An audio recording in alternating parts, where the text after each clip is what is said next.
Welcome, Nick. Thank you for having me. Nick's here to talk about his experience developing a leading application, Messenger, for the Microsoft platform using Visual Studio. Nick, could you please give us a brief overview of Messenger? I'd love to. So Messenger is an application built by Facebook that allows people to communicate instantaneously with each other in a really rich and vibrant way. So sending photos, videos, using stickers and voice clips. We really want Messenger to be an instantaneous communication in the sense that if you're standing outside a cinema waiting for your friend to rock up, you can send them a message and they'll respond immediately using this application. Not only that, but you'll also be able to see if they see the message, and you'll also be able to see something like the delivered state of the message as well to make sure that it's actually on the other person's phone. Can you tell us a little bit about how you developed the application? Maybe some of the technologies that you used? Yeah. As you probably expect, we use Visual Studio as the IDE to develop Messenger. Along with Visual Studio, we use the emulator extensively. I find the emulator to be quite excellent to develop, and I don't have to use a device too often. Some of the additional technologies we use is ReSharper as a Visual Studio add-in that makes navigating files and refactoring code much faster. We also use the NuGet package manager and a bunch of other things like the MVVM Lite library, which allows us to abstract away the code logic, the models from the views, and we use the Nokia SDK for imaging, or the Nokia Imaging SDK, and that allows us to operate on photos, JPEGs, do things like rotating really simply. So you said you loved the emulator. What particular features do you like about it? So the main thing about the emulator that I like is that it works very much like the phone. So if I'm developing for the emulator, I know it's going to work pretty much the same way on the phone. There are a few exceptions to that. When you're interacting with the hardware world, such as the camera or audio, or when you're wanting to see how the performance characteristics actually work on the phone, it's very different in that case. However, there are some really cool features you can only do in the emulator, such as there's the network conditions simulator in the emulator tools that allow you to emulate or simulate lower network connections such as 2G, and also lossy network connections where packets are going missing. And that allows us to test out what Messenger actually operates like in a real-world scenario where you don't have perfect Wi-Fi or 4G all the time. Tell us a little bit about developing against the platform. Maybe some things you'd like to see in the future? So actually, I really like the Windows Phone platform. It's not fragmented, and by that I mean when I develop for one phone using Silverlight 8.0 or 8.1, it works on every phone the same way. There's very few exceptions to that. So the API is quite powerful and consistent in that way. In addition to that, there's some cool new features that are coming out with the Windows Phone 8.1 or have come out with Windows Phone 8.1, such as fast app resume.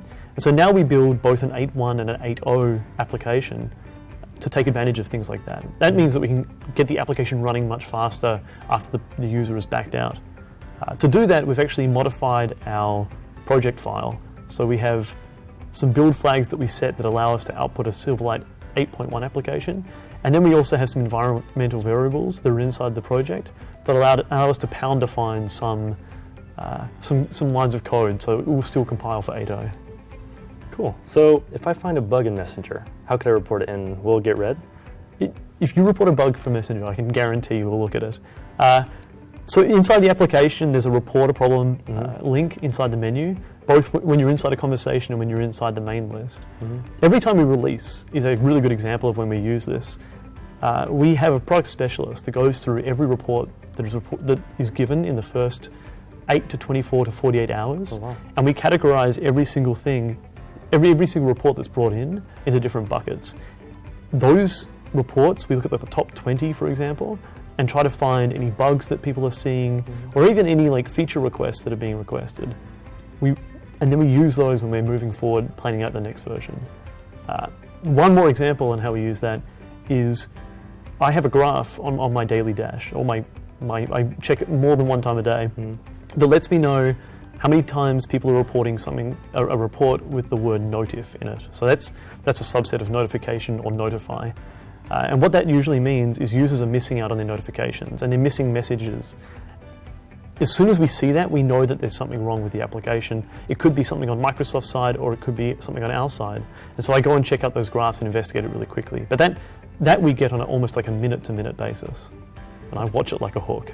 That's great. So what can we expect out of the Messenger team in 2015? So I'll talk more about specifically Windows Phone. One thing about Windows Phone right now is I use the application day to day. This is my main application. It's the application I use most, and I use it on Windows Phone. Every pain or every frustration that any other user is going through, I guarantee that I'm going through the same. When it comes to performance, reliability, and just the speed of getting in and out of the screens or in and out of the application, those are things that I really care about and I really want to focus on and improve moving forward. I want to be able to say when you get a message through Facebook Messenger, that you're able to tap on it, reply, and get in and out of the app really quickly and know that that message is going to be sent with like 100% confidence. So that's the main focus. The second focus is obviously like adding more features. There are some features in the Android and iOS applications that don't exist in Windows Phone Messenger today. And the main reason is we only released the app about 9 months to a year ago.